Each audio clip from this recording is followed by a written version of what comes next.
Libro de Todos los Santos, de Adrien von Speyer. Antología de retratos. Continuación. Traducido por Ricardo Aldana y Juan M. Sara. Leído por Lorenzo Carrera. Año de publicación en español 2012. Editorial St. John Publications. Esta publicación es gratuita y puede ser compartida libremente sin ánimo de lucro. Existe también en digital. Para adquirirla, visite baltasarspire.org. Ignacio de Antioquía. Adrien lo ve rezando, muy sencillo, muy cercano al Señor, y al mismo tiempo muy cercano a la Iglesia, con una claridad sobre la relación entre la Iglesia y el Señor que más tarde muy difícilmente será alcanzada. No puede rezar para sí sin pensar para la Iglesia, y no puede pronunciar la palabra Iglesia sin ver al Señor. Se siente a sí mismo como un miembro de la Iglesia, siendo el Señor la cabeza de ella, en una unidad indisoluble que sin embargo no significa ninguna confusión.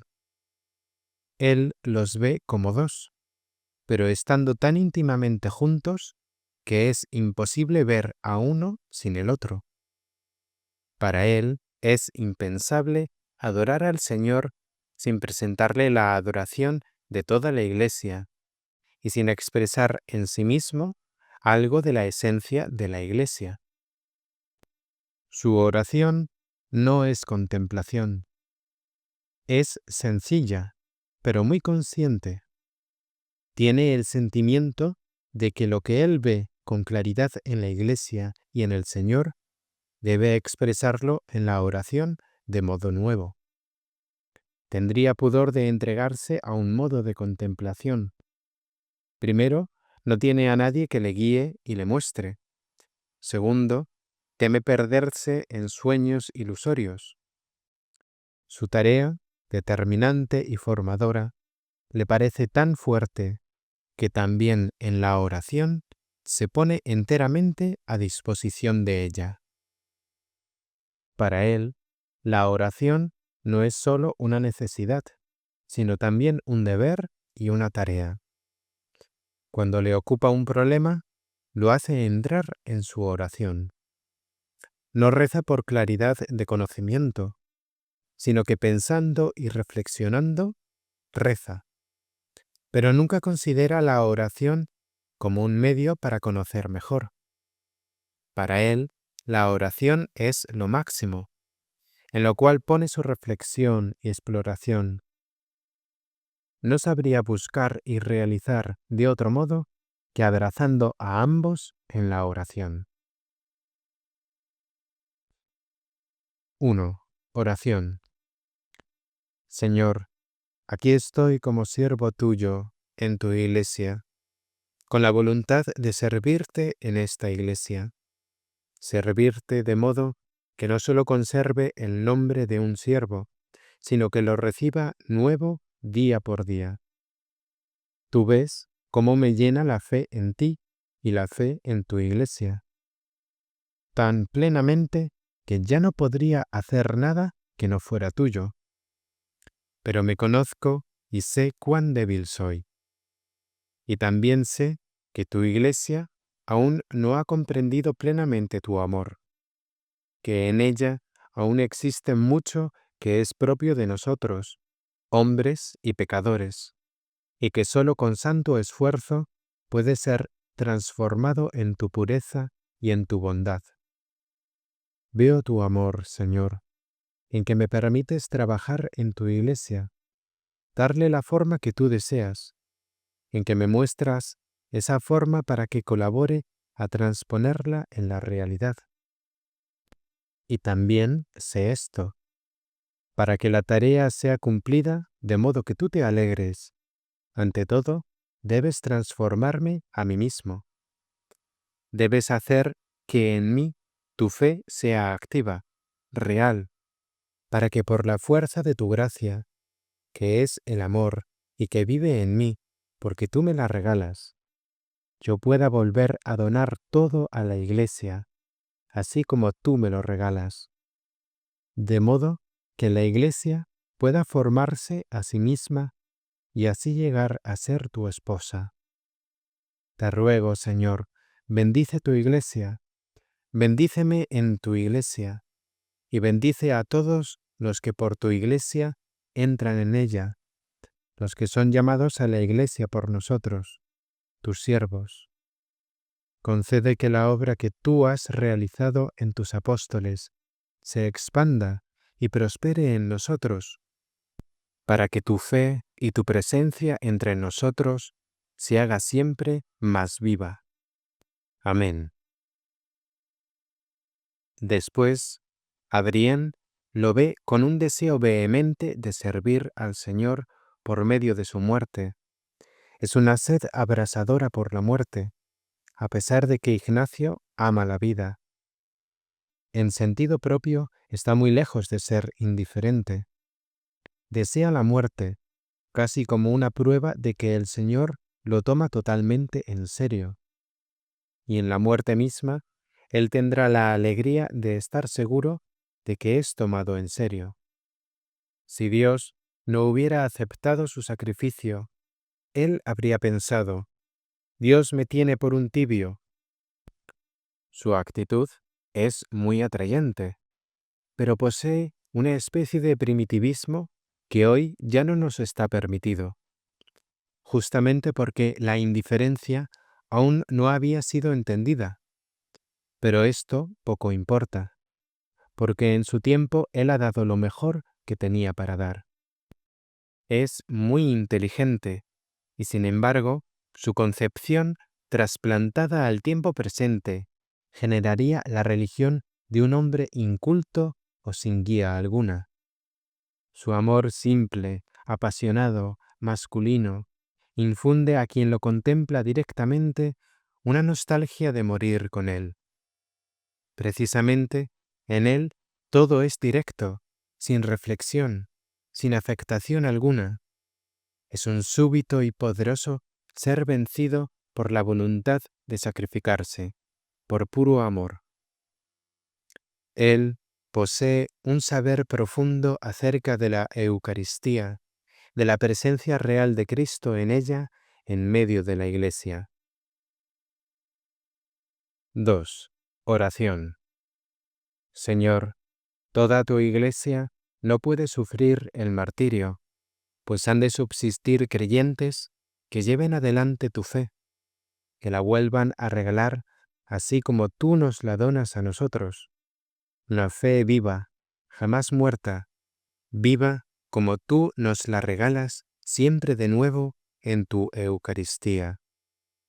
Pero entre tus siervos también ha de haber algunos que mueran por ti, y cuya muerte testimonial actúe de modo fecundo en la Iglesia. La Iglesia es aún tan débil, tan humana, que necesita permanentemente nueva muerte para, a partir de ella, ganar nueva vida. A partir de tu muerte, tú nos has regalado la nueva vida de la Eucaristía. Permite que también nosotros, a partir de nuestra muerte, regalemos la vida nueva de nuestra sangre a la Iglesia y a ti. No nos niegues este ruego. Danos esta muerte, para que sepamos que nos está concedido ser tuyos, para que tengamos la certeza de que durante todos estos años has escuchado nuestra oración, la certeza de que por tu gracia nuestra oración se vuelve fecunda en tu Iglesia. Permite que no solo lo presente, sino también lo venidero, nuestra muerte, que ha de ser una oración, te muestre que nosotros nada poseemos que amemos más que a ti y a tu Iglesia. Preserva a todos los débiles, a los que en el último momento puedan volverse desleales. Y si bien sabemos que en nuestro ruego se esconde una osadía, la osadía de la fidelidad que hemos de conservar. Concédenos morir como tú lo esperas de los tuyos, con el amor en el corazón, con la fe y la esperanza en tu vida eterna. Amén. Antonio de Egipto. Reza con un amor desbordante, un amor precioso. Adrián sonríe. Con un amor que se va transformando durante el rezo, como si ese amor se formara siempre de nuevo en el curso de la oración, como si al inicio de la oración estuviese allí Antonio con su amor y después solo existiese Dios con sus propias palabras y con todo lo que pertenece a Dios, como si Antonio desapareciera en el interior de su oración, como si solo permaneciera amor en el amor, uno en el otro, y no existiera nada que pudiera ser un impedimento a ese amor. ¿Y los hombres en esa oración? Los ama y nunca pierde de vista el apostolado. Aun cuando se retira bien lejos, nunca olvida que toma consigo a los hombres, sus intenciones y sus pecados. Permanece consciente de que su reclusión, su estar solo con Dios, no es ninguna soledad última, sino un estar allí, un existir para los hombres y para Dios. Y pide a Dios que por él y en él reciba la oración de los hombres. Arde del más santo amor a Dios, y en este amor está contenido el amor a los hombres. ¿Y sus tentaciones?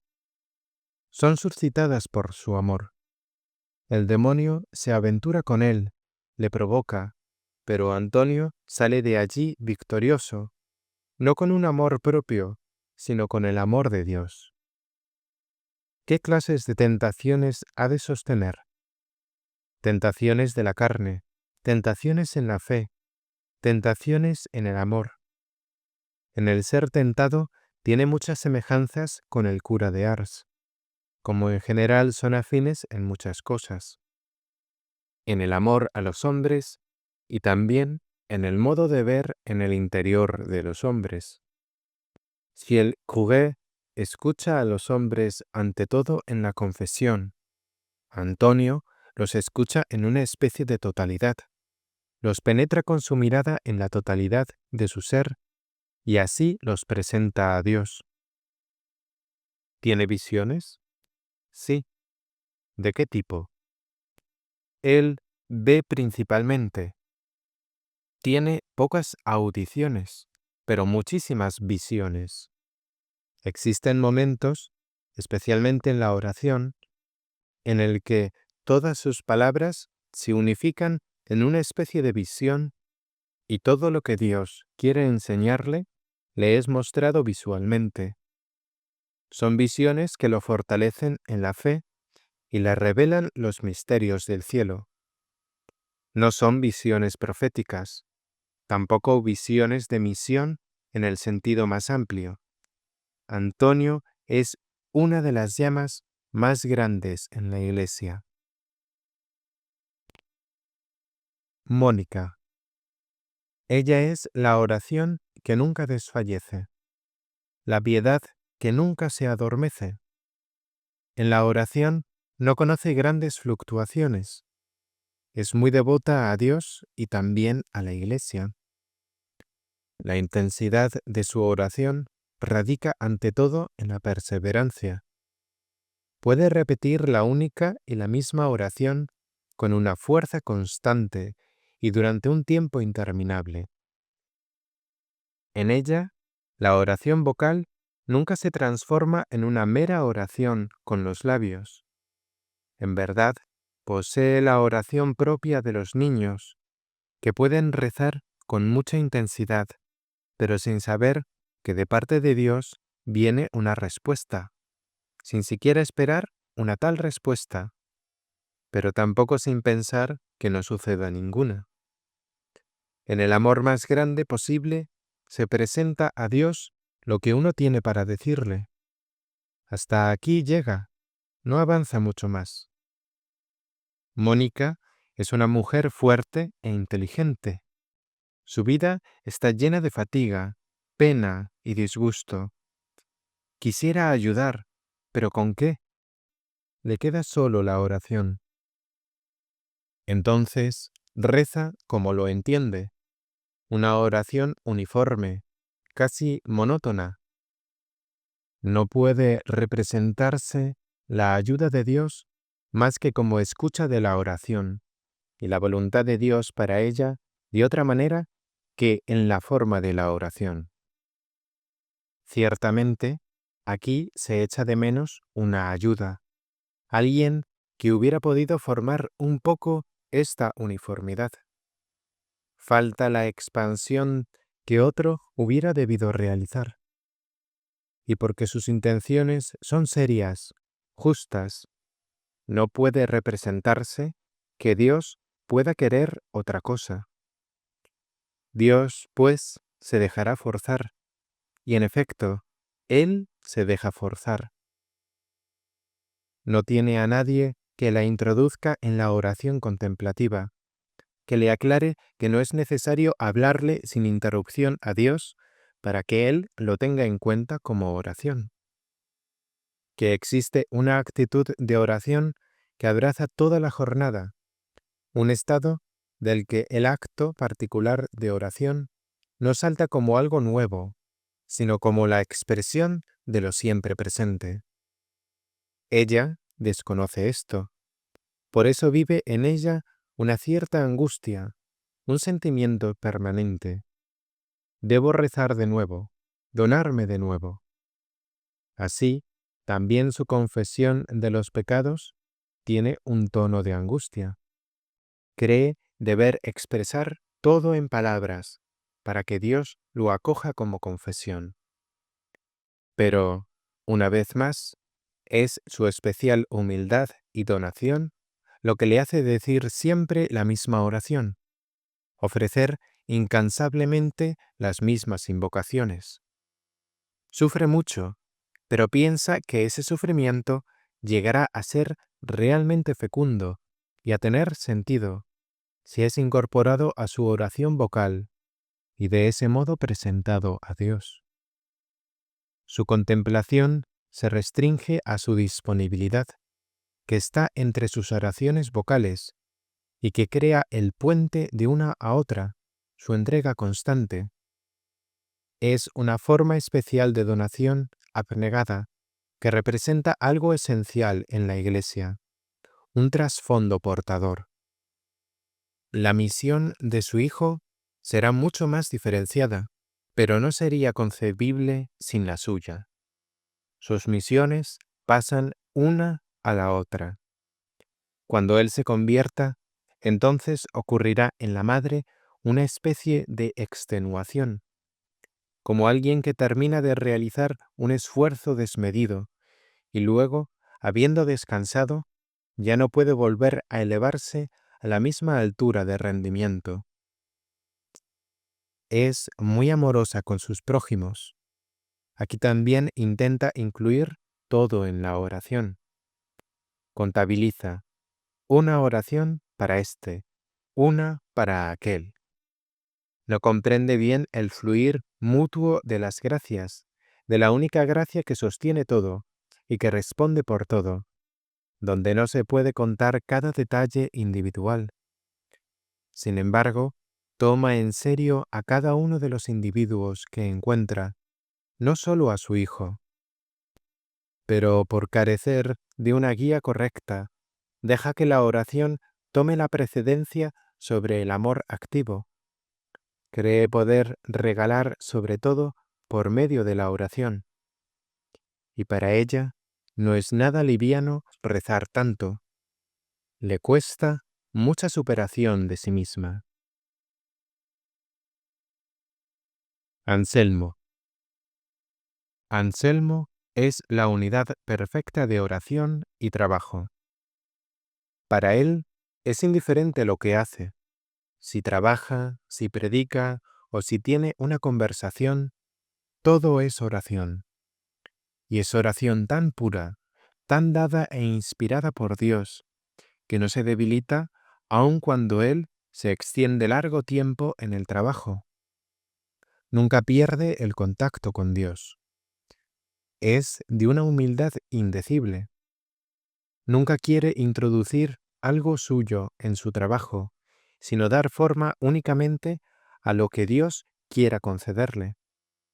Se hace un plan del trabajo que intenta abordar. Luego escribe quizá una o dos frases. No le viene la palabra justa. Se dirige a Dios y le pide que se la dé.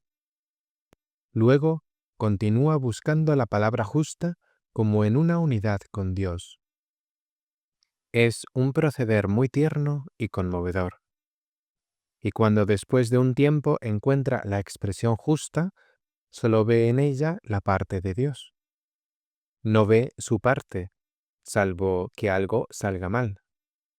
Está totalmente convencido de que todo lo bueno en su trabajo proviene de Dios, todo lo malo de Él. Nunca supondría una colaboración con Dios en lo bueno, pero aquello que sale bien atrapa y conmueve todo su ser. Olvida por completo que antes ha hecho penitencia, ha estudiado, ha rezado, se ha esforzado. Dios ha hecho todo, y seguramente hubiera resultado mucho más bello si él, Anselmo, no hubiera estado. Aunque vive tan completamente en Dios, de ninguna manera deviene familiar con Él. Cada vez que se dirige a Dios, lo hace en un acercamiento nuevo, en una invocación, donación, recibimiento nuevos, en un nuevo acto de reverencia, como si no supiera de la unidad perfecta en la que vive con Dios, le vuelve a llamar de nuevo al entrar en su tarea. Y estas interrupciones no le distraen de su trabajo. En verdad, fecundan su labor. Él solo se levanta, en realidad, para arrodillarse. Reduce siempre de nuevo su descanso, porque de todos modos, en su trabajo, intercala pausas con Dios. Se sirve de Dios un poco como un alumno busca en su diccionario lo que no conoce. Su propia misión a menudo no le resulta muy clara, pero lleva esta falta de claridad como el precio a pagar por su trabajo, y no quisiera en absoluto arrogarse nada, atribuirse nada que no le sea dado, pero tampoco dejar, no incluir algo de lo que le es ofrecido. Así, al inicio de su trabajo, siempre reza más o menos la misma oración. Padre, concédeme hacer todo según tu deseo. Actúa a través de mí. Olvida y haz que olvide que existo y que puedo ser un obstáculo. Cada vez que el trabajo no progresa, veo que las resistencias vienen de mí. Supera estas resistencias, si quieres el trabajo, y haz que solo tenga oídos para ti.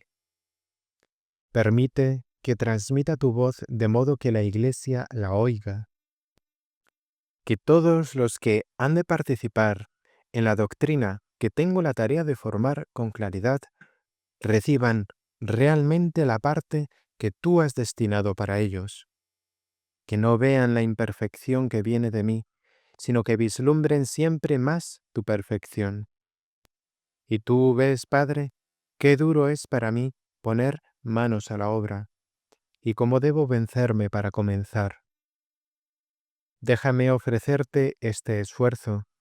Si te es útil, no lo suavices, pero permite, no obstante, que comience el trabajo con tu fuerza y cumpla tu voluntad. Ahora siguen un par de oraciones tradicionales. Reza de un libro, algunos salmos, un Padre Nuestro, etc. Y luego va al trabajo. La mayoría de las veces considera primero lo que ayer ha escrito y pensado, y dice una oración de acción de gracias. porque se maravilla siempre de nuevo por lo que ha realizado. Es siempre más hermoso de lo que él mismo hubiera podido pensar. Padre, lo de ayer lleva realmente tu sello. Te lo agradezco. Permite que todos lo vean, que te reconozcan y que se olviden de tu siervo. Te pido la misma gracia para el trabajo de hoy. Ahora comienza, escribe. Después de algún tiempo se hace difícil. Entonces reza. Padre, se está haciendo duro. Concédeme algo de lo tuyo en el espíritu de tu Hijo. También el Hijo ha superado sus dificultades en tu gracia. Y porque es Dios, también te ha hecho manifiesto realmente en todo. Pero sé que Él nos ha invitado a intentar lo mismo en su espíritu. Padre, deja que participe en la gracia de tu Hijo. Supera tú estas dificultades, a pesar de que soy un pecador. Luego expone el problema a Dios, como el alumno a su maestro, y lo hace con tal fervor que allí se esclarece para él mismo. Oh Señor, ¿dónde podría estar el origen de mi error? Y así acontece una especie de diálogo con Dios, como si Dios le dijera, piensa un poco, ¿a partir de qué punto la cosa ha perdido su fundamento? Y cuando encuentra el error, agradece y continúa trabajando. Este principiar siempre nuevo, de presentación, petición, invocación y conclusión en una oración de acción de gracias, parece un poco prolijo, profuso, pero en Anselmo es algo bien verdadero, simple y fecundo. También escribe oraciones, que fluyen de su oración y que deberían enseñarnos a rezar. Sin embargo, en estas oraciones se ve con menos claridad cómo él mismo ha rezado. Son demasiado acabadas, concluyentes, lo mismo que sus escritos terminados. Mientras las compone, se detiene con frecuencia y llena estas pausas con oraciones no escritas, de un tenor bien directo. No busca para nada lo místico, pues se siente demasiado indigno de ello. Habría tenido más visión mística si hubiera sido guiado. No se abre frente a lo que ha de ser visto, sino más bien se cierra un poquito, siente demasiada reverencia y distancia. Y porque en él todo lo demás es tan justo, tampoco Dios le insiste más sobre esto. En él la visión permanece como latente, ve como a través de un velo, y no hay nadie que quite el velo, que le anime a proseguir este camino. Frente a los hombres, es el donante. Siempre esperan de él y le dan poco. Claro, Dios fecunda lo que él posee, pero le falta el intercambio espiritual e intelectual. En general, los hombres conmueven mucho su oración, si bien en este ser afectado permanece perfectamente humilde y pronto a interrumpir su trabajo por amor al prójimo. Ve tan claramente la tarea junto al prójimo como la misión en su propio trabajo. Mucha penitencia por las noches, en especial el levantarse, juega un papel importante, ante todo en los años mozos, cuando las tentaciones son grandes. En ese caso, no deja de hacer sus ejercicios de penitencia, hasta que la tentación ha sido perfectamente superada. Hildegarda de Bingen. La veo en oración. Es una oración de una fuerza tremenda. Ella invierte de sí misma una energía descomunal para rezar. Y aquí es difícil decir en qué medida se arroja y en qué medida es raptada. De todos modos, posee un ímpetus poderoso. Cuanto más dura la oración, más es atraída y más se serena. Tiene una opinión peculiar. Está convencida de que si no se arrojara con todas sus fuerzas, el Señor tendría mucha dificultad en atraerla. Cuando se arroja de tal manera, deja tras de sí todo su yo pecador, como si se extirpara de su última piel para presentarse en total desnudez ante el Señor. Esta piel es una mezcla de pecados, de apego a la tierra, de lastre mundano del que quisiera librarse, y de esta piel se despoja en la oración solo con un esfuerzo extremo. Se arroja hacia adelante casi como en un empujón, como alguien que ha luchado a través de alambradas de púas y cae de cabeza en la liberación. Sus pies estaban enredados en una especie de red, y ahora que ha logrado liberarse, necesita su última fuerza, no ya para dar, sino para, saltando, arrojándose, dejar que acontezca el paso hacia la libertad.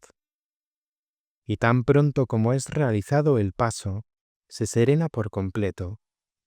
En medio del éxtasis es la misma paz, esperando lo que le es mostrado, sin exigir nada. Y acoge todo lo que se le muestra con los medios que están a disposición, con su inteligencia y sus conocimientos adquiridos. ¿Ya en la visión misma? Sí, ya en la visión misma. Tras recibir la imagen en éxtasis, comienza a traducirla de modo consciente. ¿Correctamente? Así consta en su misión. ¿Y su latín infuso? Es verdad. ¿Y el resto de las cosas que dice que le fueron inspiradas? Es verdad. Naturalmente, le fueron inspiradas y al mismo tiempo fueron adquiridas. Posee una memoria increíble. Conserva todo lo que ha visto y oído. Pero precisamente, también lo adquirido es siempre de nuevo ampliado e infundido por Dios. Dicta recordando o en medio del éxtasis. Ambas cosas. ¿Y recuerda bien? No todo, pero cuando luego ve lo que ha dictado, entonces se vuelve a acordar y completa. Estos añadidos no son falsos, porque lo que había dictado durante los éxtasis a menudo hubiera podido ser demasiado sumario. ¿Y para qué toda su cosmología? Cree que debe presentarla. Le es mostrado mucho en ese sentido, y cree que debe fundamentarla hasta cierto punto de modo científico, darle al todo un aspecto científico, para tocar a los entendidos que no tienen fe. Francisco de Asís. He visto a San Francisco primero en su edad madura, rezando y delicado de salud, de una alegría, vivacidad, pureza y humildad indescriptibles. Todo en él, lo que ha constituido su vida y han sido sus dificultades. Ahora, todo ello ha sido transfigurado y hecho transparente. Y esto por la oración. En lo que le ocupa ya no existe nada personal, ni un rastro de enojo, ni de sentirse ofendido, ni de resentimiento por la injusticia que le fue infligida. Solo existe Dios y el servicio perfecto, en la indescriptible alegría y serenidad del servir y en una contemplación que nunca cesa. Su contemplación es de una clase especial. Conoce momentos importantes, repentinos, que caen en vertical, siempre de nuevo, porque en esa contemplación se le comunica una riqueza infinita de visión, y las grandes inspiraciones e ideas que él comunica mantienen ocupado su espíritu en los tiempos intermedios. Él las valora, las aprovecha, pero desde una cierta altura estable en la que permanece. Es como si se le ofreciera el alimento en ciertos momentos y durante el tiempo restante quedará a él procurárselo. Y él recibe lo que le es mostrado en un espíritu acorde a lo mostrado, y es siempre especialmente agradecido de recibirlo. Así es la contemplación de sus últimos años. Pero tales impulsos le empujaron desde siempre, y la primera reacción siempre era el agradecimiento. En todo lo que sucede en su vida, se ha acostumbrado, en primer lugar y ante todo, a alabar y agradecer, siempre, aun antes de saber simplemente qué es lo que ha recibido, antes de recibir y mirar y dar forma a lo recibido. Cuando Adrián vio sus estigmas, se asustó en lo más hondo, y ella pensaba que cualquiera se horrorizaría de la misma manera. Francisco, en el fondo, no sabe lo que es. Solo sabe que es algo que está íntimamente relacionado con el Señor. Y comienza por agradecer. Antes, ya había pensado mucho en la cruz, siempre con sentimientos de agradecimiento. También había meditado sobre las heridas del Señor, sin sospechar nada, y ahora ve los estigmas en sus manos. Para él es algo extraño, que no le pertenece en absoluto, como si casualmente las heridas del Señor hubieran caído sobre sus manos como dos pétalos de rosas, mientras él contemplaba el rosal, y como si los pétalos solo le sirvieran para contemplar mejor las rosas. Él no se siente un estigmatizado. Para él sus heridas solo están ahí para ver mejor las heridas del Señor, para comprenderlas más íntimamente. No le quitan la paz. Tiene la certeza interior de que todo lo que sucede tiene el único fin de alabar mejor a Dios. Y solo al notar que las heridas permanecen, reconoce que son un regalo especial del Señor para él. Pero a sus ojos no representan ninguna distinción. Mejor, una ayuda para aprender a alabar al Señor de modo nuevo, para glorificar mejor al Padre con un recuerdo más vivo del Hijo. Siempre ofrece sus manos y sus pies a Dios. Nunca les permitiría hacer algo que no fuera del Señor. Es como si Él hubiera entregado y dado en préstamo sus manos y pies al Señor. Ya no le pertenecen. El Señor le ha quitado sus miembros para su propio uso. Francisco tiene una especie de respeto ante esos miembros, como padres ante el hijo sacerdote. No se le ocurre compararse con el Señor en punto alguno. Por el contrario, él se olvidó de sí mismo, soltó de la mano a su yo. Cuando era joven, cuando fundó su orden en la plenitud de sus años, ya era puro servicio y gratitud y humildad, pero le fue impuesta una carga de trabajo muy grande. La pobreza que él alababa tuvo primero que conocerla por él mismo. Tuvo que ganar a fuerza de trabajo la unidad entre su vida y su canto. Su oración de algún modo le antecede, corre más veloz que él mismo. Su oración se vuelve en una altura hacia la que él mismo debe encumbrarse con pena y trabajo.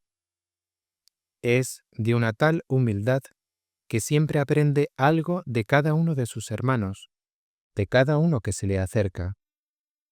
En todas las dificultades que encuentra, lo primero que hace es alabar. Y cuando ha alabado, entonces está seguro que la dificultad ha de tener su sentido. Y en ese momento comienza a reflexionar seriamente sobre cómo debe presentarse ante ella. Su castidad y su obediencia son enteramente el fruto de su pobreza.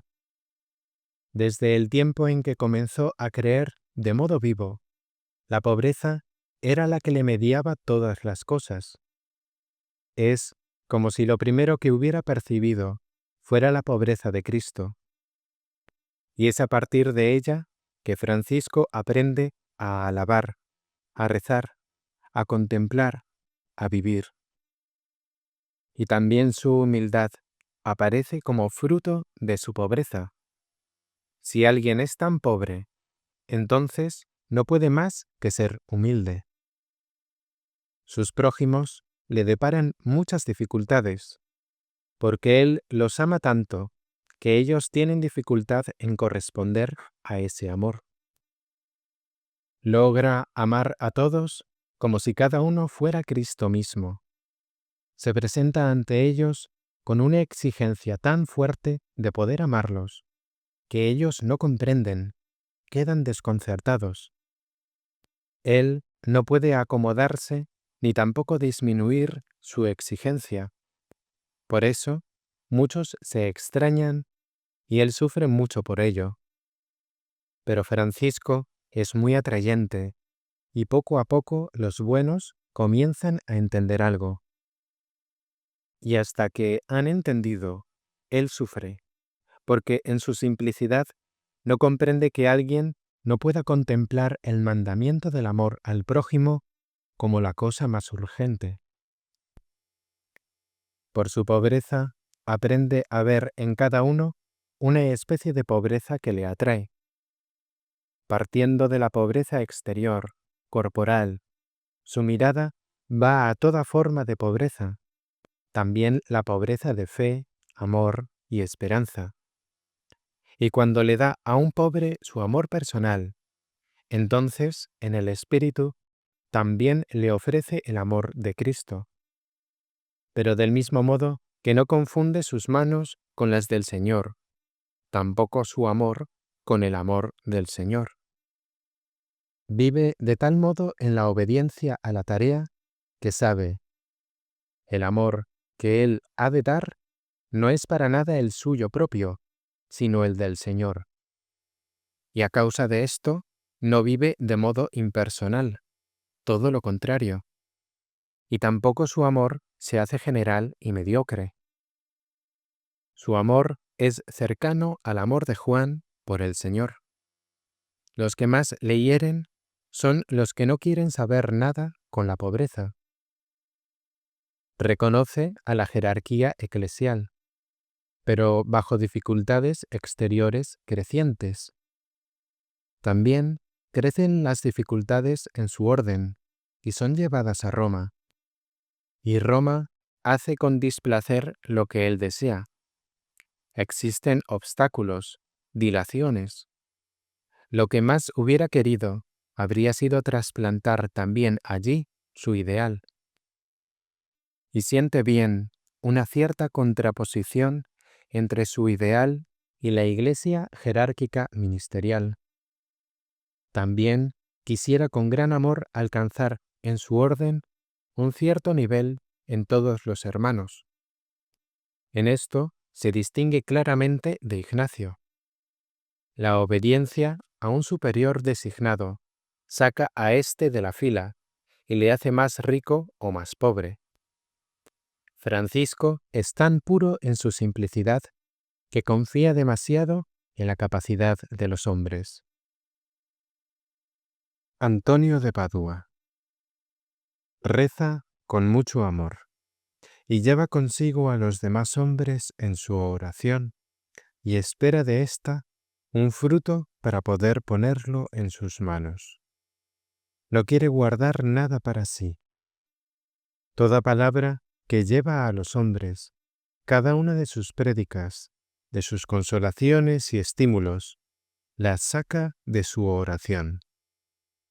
Se deja conducir completamente por su oración. Deja que en ella madure toda su acción apostólica. Su amor a Dios es infantil, simple, franco, sin doblez. No quiere esconder nada. Y si nota que en un punto no ha correspondido, que no ha entregado todo hasta el fin, entonces es increíblemente diligente en portar todo ante Dios, en disculparse ante Dios por haber vacilado y haberse demorado tanto, y en pedirle que le haga tal que Dios pueda cumplir por medio de él todo lo que ha dispuesto. ¿Visiones? Las tiene, por cierto, pero la mayoría de las veces es más un sentir que un ver, más un saber que un escuchar, un ser guiado por Dios. Si hace algo que no place en todo a Dios, lo nota de inmediato. Vive en perfecta armonía con Dios. ¿Y su relación con Francisco? Es la relación de un hijo con su padre. Él intenta amar todas las cosas como San Francisco las ha amado. En él descubre el modelo del amor humano perfecto. Le atraen su pobreza, su simplicidad, su primitiva originalidad. ¿Y sus escritos? Él intenta que Dios guíe e inspire por completo sus escritos. ¿Son a veces abstrusos? Porque el escribir no es su don, solo escribe contra su voluntad. En el fondo es demasiado simple como para poder escribir. Le habrían bastado 20 oraciones para realizar todo su apostolado. ¿Y las visiones con el niño Jesús? Sí, es todo justo. Dante. ¿Lo ve rezar? Adrián sonríe. Sí, en él existe poca oración vocal.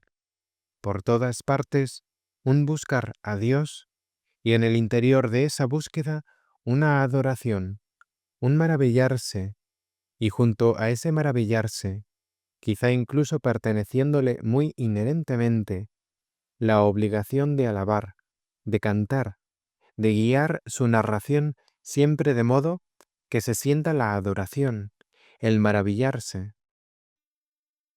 Cuando mira algo, un cielo nocturno, una estrella, un bosque, y está colmado del hecho de que proviene de Dios, de que Dios es su fuente, entonces siente en sí una especie de peligro. Quisiera reposar en esta experiencia, transformarse en un panteísta, pero entonces da un paso atrás. Recuerda que Dios ha dado el mandamiento del amor al prójimo y por tanto el hombre es más importante que las demás criaturas, y retorna al hombre. Cree que debe comunicarles toda la belleza que él experimenta para que los hombres se acerquen más a Dios. Tiene un sentimiento bien claro de la tarea, y esto se expresa en toda su adoración.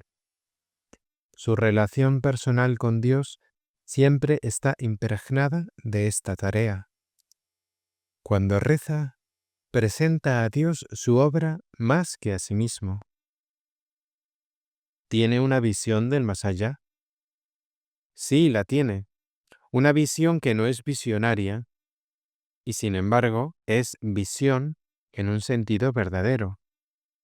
Se le ofrece de un modo ideal, pero también de modo experiencial en su corazón, en su oración, en su percepción de Dios, una visión del más allá que lo mantiene cautivo y de algún modo lo posee, pero que él debe traducir para que la visión se haga perfectamente sensible.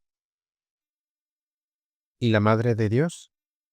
La ve realmente, como ve a Dios mismo, a partir de una creciente elevación de lo creado. Como Él debe partir del hombre para llegar a una idea de Dios, así debe partir de la mujer para llegar a la Madre de Dios. ¿Amor al prójimo? Sí, por cierto, pero marcadamente en el interior de su idea de belleza. Ama a Dios en el prójimo y en todos ama algo que pertenece al ser imagen de la creación y que para él es necesario para el cumplimiento del mandamiento del amor al prójimo. ama espontáneamente a todo prójimo que para él es imagen. A uno que para él no lo fuera, podría amarlo solo por medio del mandamiento. ¿Y las condenaciones al infierno? Lo hace para mostrar más claramente el poder del pecado. En el fondo, su infierno no tiene nada que ver con el amor o el desamor. Él condena para horrorizar. ¿No odia? Odia el pecado, pero no odia a los hombres, a los pecadores. ¿Tiene humildad? Tiene humildad y orgullo, uno junto al otro, uno chocando bruscamente contra el otro. El orgullo lo asalta a veces como una tentación. Existen momentos en que se mide un poco con Dios en su orgullo. Después, le parece como si debiera reírse de sí y de su orgullo. Primero reírse, para luego humillarse. Fra Angelico. Lo estoy viendo. Adrien sonríe. Él ama el camino que conduce a Dios y está permanentemente contemplando ese camino.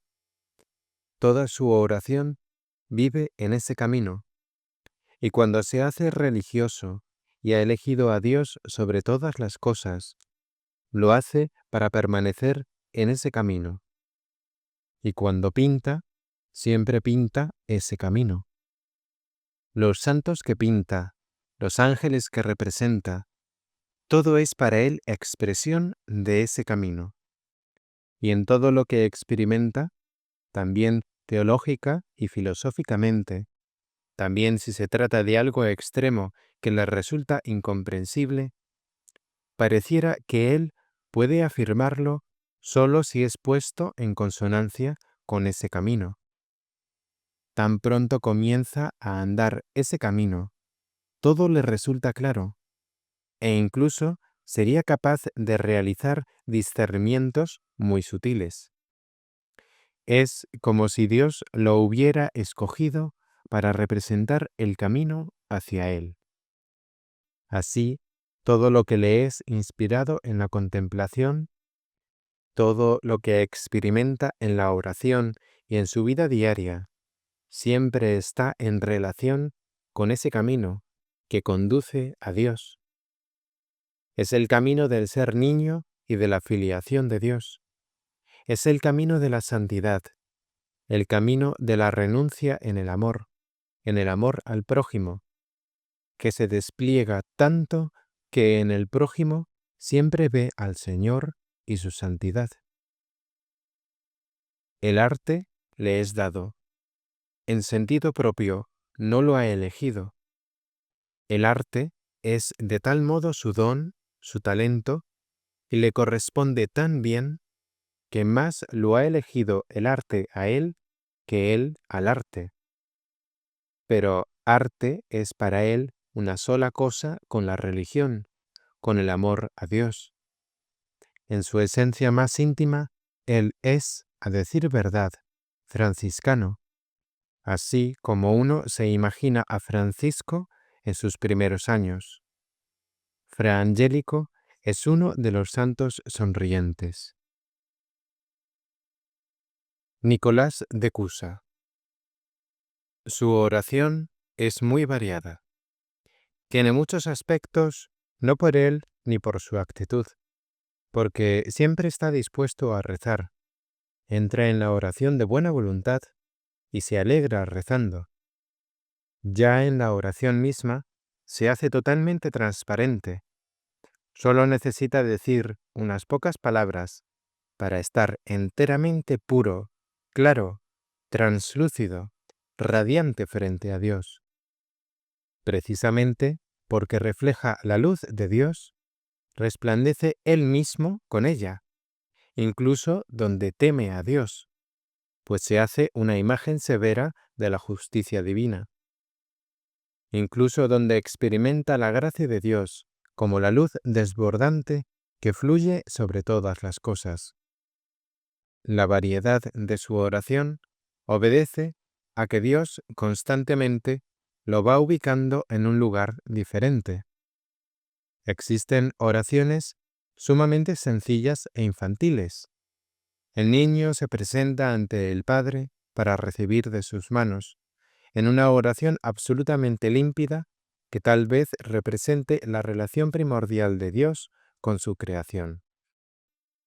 Luego, Dios lo introduce en el sufrimiento del Hijo, y la oración puede transformarse en una pura oración de sufrimiento, de incertidumbre, del no poder más, una oración que interroga, incluso que duda.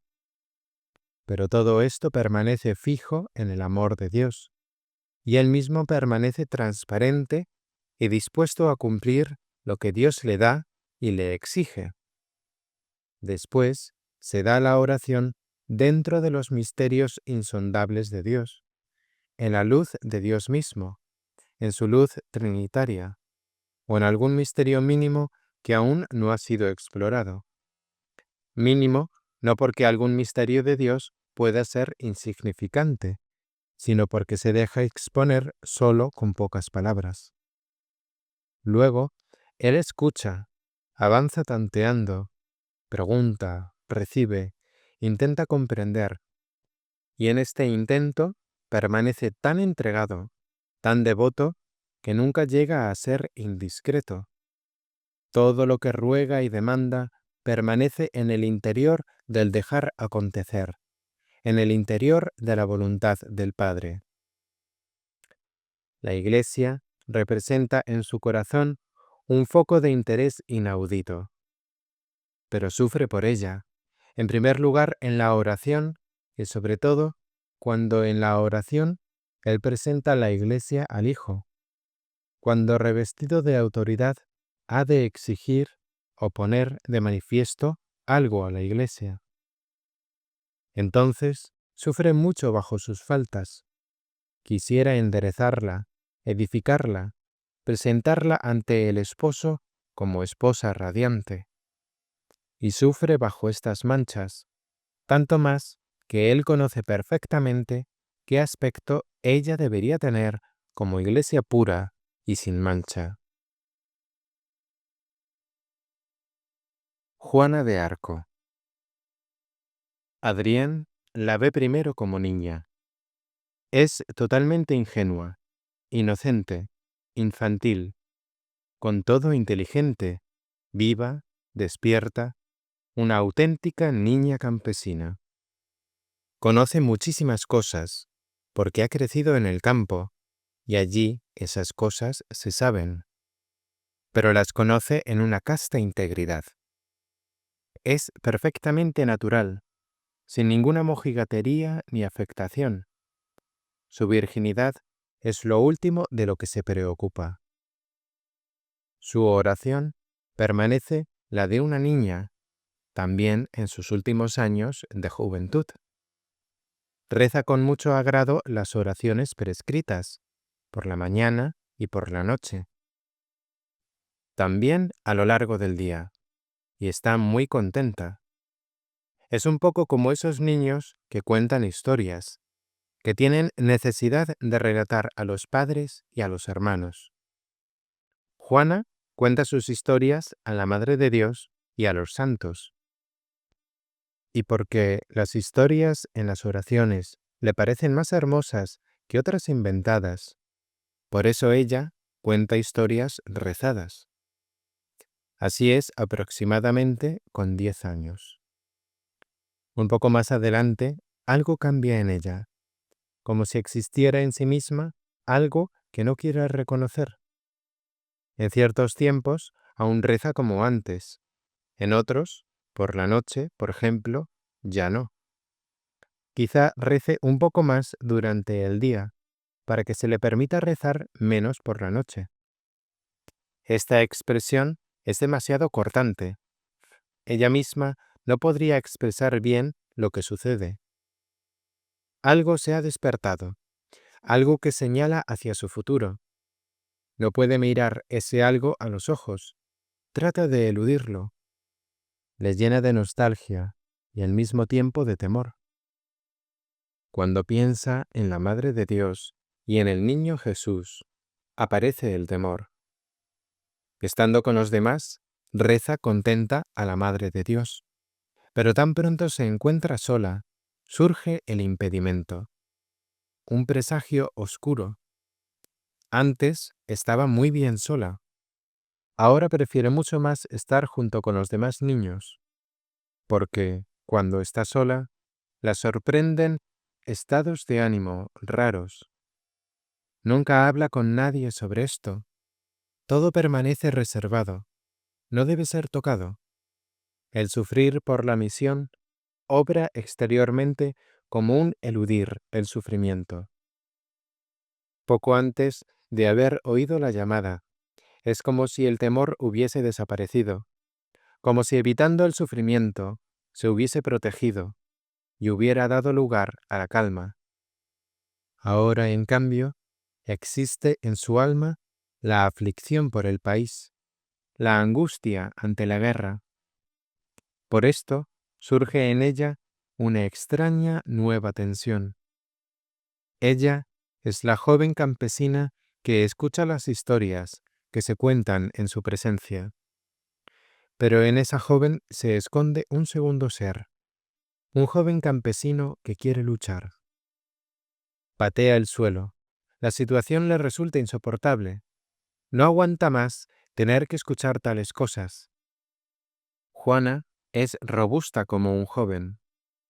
Y bien separado de todo esto, vive en su alma otro sentimiento que es como una transformación de su temor anterior.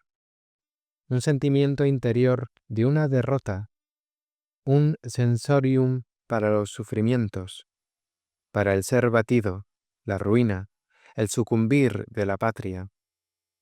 Aquí, ella es tocada en su sentir más hondo. Aquí ya no es en absoluto la muchacha ingenua del campo. Esta nueva sensibilidad se ha desarrollado puramente a partir de la oración y se sigue desarrollando. Ante las noticias exteriores, reacciona como el joven, pero como orante se deja inculcar el sentimiento de la humillación por la derrota, bien desde su interior, desde Dios. Y le parece como si Dios mismo no soporte ya el tener que escuchar la oración que ahora ella le dirige, pues él mismo sufre demasiado. En este momento, de una vez, Juana puede pensar de nuevo en María y el niño, casi como si ella debiera consolar a la madre y al niño, y como si fuese para ellos una consolación ver lo que sucede en Juana. Aquí late algo muy delicado que casi no se deja expresar, como si al menos la madre esperara su oración, y como si el niño se alegrara de ella, como si el niño amara, como otros niños, el que le cantasen canciones tristes. Tras esto, de nuevo surge en ella el orgullo, y el joven en ella ya no piensa en la orante. ¿Cómo puede alguien ser tan débil, tan imperdonablemente débil, para poder acompañar interiormente de tal modo? Y de ese modo, siente el deber de ocultar hondamente el misterio de su vida interior, para poder ser fuerte. Luego, la llamada, la partida. Hasta que la voz se ha impuesto, domina en ella sin más el joven.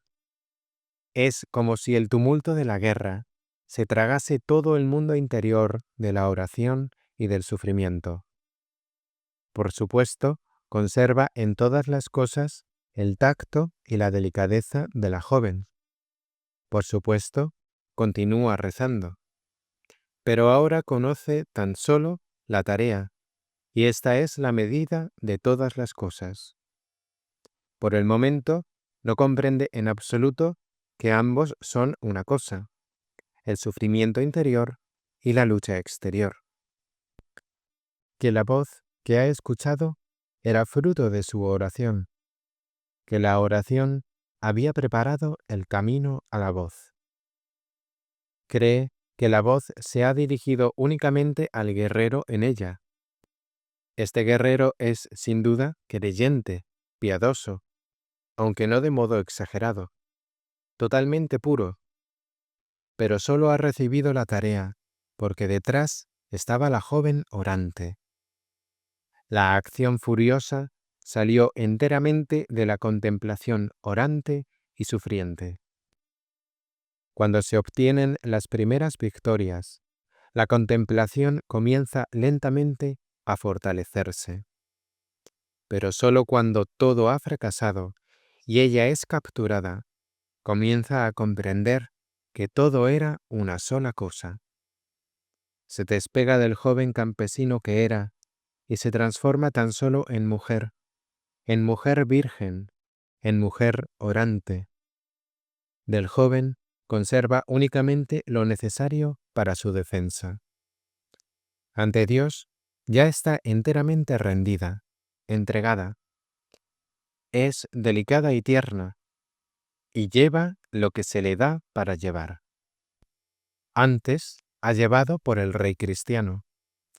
Ahora comprende que su misión se expande y que debe llevar por todos los creyentes.